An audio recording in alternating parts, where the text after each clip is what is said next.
திண்டுக்கல் மாவட்டம் காந்தி கிராமத்தில் இருக்கக்கூடிய காந்திகிராம் ரூரல் இன்ஸ்டிடியூட்டில் ஃபார்மசிஸ்ட் பணிக்கான ரெக்ரூட்மெண்ட் நோட்டீஸ் வந்து வெளியிட்டிருக்காங்க. காந்திகிராம் ரூரல் இன்ஸ்டிடியூட்டை பொறுத்த வரைக்கும் இது வந்து ministry of education government of India கீழே இயங்க வரக்கூடிய ஒரு நிறுவனம். இதில் ஃபார்மசிஸ்ட் இது வந்து டெம்பரவரி பேசிஸில் இருக்கக்கூடிய இந்த ரெக்ரூட்மெண்ட் பொறுத்த வரைக்கும் வாக்கின் இன்டர்வியூ, அதாவது டைரெக்டாக வந்து நீங்கள் இன்டர்வியூக்கு போகலாம், போயிட்டு அட்டன் பண்ணிவிட்டு நீங்கள் வந்து செலக்ட் ஆகக்கூடிய கேண்டிடேட்ஸ் ஜாயின் பண்ணலாம். சரிங்களா? எங்கே நடக்குது, எப்போ டேட் அப்படின்னு பார்த்தீங்கன்னா டாக்டர் டிஎஸ் சவுந்தரம் ஹெல்த் சென்டரில் தான் இந்த வேகன்சி இருக்குது. அதாவது காந்திகிராம் ரூரல் இன்ஸ்டிடியூட்டில் இந்த வேகன்சி இருக்குது. இன்டர்வியூ எங்கே நடக்குது அப்படின்னு பார்த்தீங்கன்னா இந்திரா காந்தி பிளாக் ஜிஆர்ஐயில் நடக்குது. 20/5/2024 11 மணிக்கு எலிஜிபிள் கேண்டிடேட்ஸ் உங்களுடைய ஒரிஜினல் சர்டிஃபிகேட்ஸ், அதாவது நீங்கள் என்னென்னலாம் ப்ரூஃப் எடுத்துகிட்டு போகிறீங்களோ அந்த ஒரிஜினல் சர்டிஃபிகேட்ஸ் எடுத்துகிட்டு போகணும் இன்டர்வியூக்கு போகும்பொழுது. சரிங்களா? அதே மாதிரி ரெஜிஸ்ட்ரேஷன் ஃபார்ம், இந்த ரெஜிஸ்ட்ரேஷன் ஃபார்முடைய லிங்க் நான் வந்து கொடுக்குறேன். அந்த ஃபார்மை டவுன்லோட் பண்ணிவிட்டு ஃபில் பண்ண ஃபார்மை இன்டர்வியூக்கு எடுத்துகிட்டு போகணும். சரிங்களா? ஓகே, வேகன்சி டீட்டெயில்ஸை பார்க்கலாம். வேகன்சி எங்கே இருக்குது அப்படின்னு பார்த்தீங்கன்னா எந்த டிபார்ட்மெண்ட் அப்படின்னு பார்த்தீங்கன்னா டாக்டர் டிஎஸ் சவுந்தரம் ஹெல்த் சென்டரில் தான் வேகன்சி இருக்குது. ஃபார்மசிஸ்ட் பணியிடம் மேல் அல்லது ஃபீமேல் யார் வேணாலும் அப்ளை பண்ணலாம், டைரெக்டாக போய் அட்டன் பண்ணலாம். டோட்டலாக ஒரு வேகன்சி இருக்குது. 8452 ரூபாய் வந்து பர் மந்த்துக்கான கன்சாலிடேட் சேலரியாக இருக்குது. குவாலிஃபிகேஷனை பொறுத்த வரைக்கும் டி ஃபார்ம் அல்லது பி ஃபார்ம் முடித்த கேண்டிடேட்ஸ் யார் வேணாலும் அப்ளை பண்ணலாம், போகலாம். ரெஜிஸ்டர் பண்ணியிருக்கணும், அதாவது தமிழ்நாடு ஃபார்மசி கவுன்சிலில் அல்லது ஸ்டேட் ஃபார்மசி கவுன்சிலில் பதிவு பண்ணியிருக்கக்கூடிய கேண்டிடேட்ஸ் எலிஜிபிள். சரிங்களா? அதே மாதிரி 3 வருடம் ஒர்க் எக்ஸ்பீரியன்ஸ் இருக்கணும். சரிங்களா? ஏஜ் லிமிட்டை பொறுத்த வரைக்கும் மேக்ஸிமம் ஏஜ் லிமிட் 30 வயதுக்குள்ளே இருக்கக்கூடிய யார் வேணாலும் எலிஜிபிள். சரிங்களா? ஓகே, இதுதான் வந்து ரெஜிஸ்ட்ரேஷன் ஃபார்ம். இதில் என்னென்ன டீட்டெயில்ஸ் கேட்டிருக்காங்க அப்படின்னு பார்க்கலாம். ஃபார்மசிஸ்ட் போஸ்ட்டை பொறுத்த வரைக்கும் டெம்பரவரி போஸ்ட்டு. இதில் நேம் ஆஃப் த கேண்டிடேட், உங்களுடைய பெயர் வந்து ஃபஸ்ட்டு ஃபார்மில் எழுதிக்கணும். ஃபார்மில் ஃபஸ்ட்டு இதில் எழுதணும். ஜெண்டர், அடுத்தது கம்யூனிட்டி, டேட் ஆஃப் பர்த் மற்றும் ஏஜ்.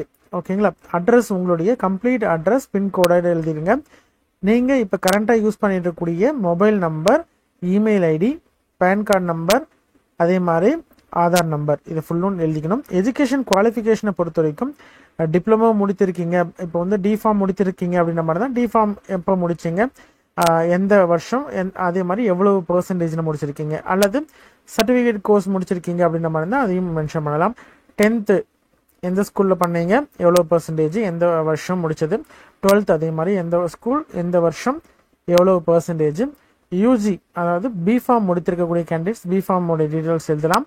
இல்லை நான் டிப்ளமோ மட்டும்தான் அப்படின்ற மாதிரி தான் மேலே மட்டும் எழுதிட்டு ரிமைனிங் வந்து கீழே வந்து பிளாங்காக விட்டுடலாம். சரிங்களா? பிஜி முடிச்சிருக்கீங்க, எம்ஃபார்ம் முடித்திருந்தாலும் கூட நீங்கள் அப்ளை பண்ணலாம். டெக்னிக்கல் குவாலிஃபிகேஷன் வேறு ஏதாவது இருக்குது அப்படின்ற மாதிரி தான் அந்த டீட்டெயில்ஸ் கொடுக்கணும்.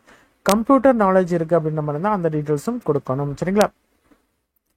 உங்களுடைய எக்ஸ்பீரியன்ஸ், 3 வருடம் எக்ஸ்பீரியன்ஸ் கேட்டிருக்காங்க இல்லையா, எந்த போஸ்ட்டில் இருந்தீங்க, எந்த இடத்துல நீங்கள் வந்து யூனிவர்சிட்டிலையா, இன்ஸ்டியூட்லையா, இல்லை ஆர்கனைசேஷன் எங்கே நீங்கள் ஒர்க் பண்ணீங்க, டீச்சிங்காக இருக்கலாம், இல்லை வந்து நீங்கள் வந்து ஃபார்மசிஸ்டாக, ட்ரக் இந்த மாதிரி ரிலேட்டடாக, டிஸ்பென்சரி இந்த மாதிரி எங்கே நீங்கள் ஒர்க் பண்ணியிருக்கீங்களோ அந்த டீட்டெயில்ஸ், எந்த ஆர்கனைசேஷனோ அந்த டீட்டெயில்ஸ், எவ்வளோ வருடம் வந்து நீங்கள் ஒர்க் பண்ணீங்க, பீரியடு, எந்த நாள்லேருந்து எந்த நாள் வரைக்கும் நீங்கள் ஒர்க் பண்ணீங்க அப்படின்ற டீட்டெயில்ஸ் வந்து கொடுக்கணும். சரிங்களா?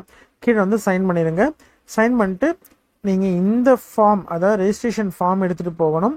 உங்களுடைய ஒரிஜினல் சர்டிஃபிகேட்ஸ், அதாவது என்னென்ன எடுத்துகிட்டு போகணும் அப்படின்னு பார்த்தீங்கன்னா கண்டிப்பாக வந்து டேட் ஆஃப் பர்த்துக்கான ப்ரூஃப் 10th அல்லது டேட் ஆஃப் பர்த் சர்டிஃபிகேட் இருந்ததுன்னா அதை எடுத்துகிட்டு போகலாம். அட்ரஸ் கம்யூனிகேஷன் எடுத்துகிட்டு போகணும், அதாவது உங்களோட ஆதார் கார்டு எடுத்துகிட்டு போனீங்கனாலே போதுமானது. ஆதார் கார்டு, பேன் கார்டு எடுத்துகிட்டு போகணும்.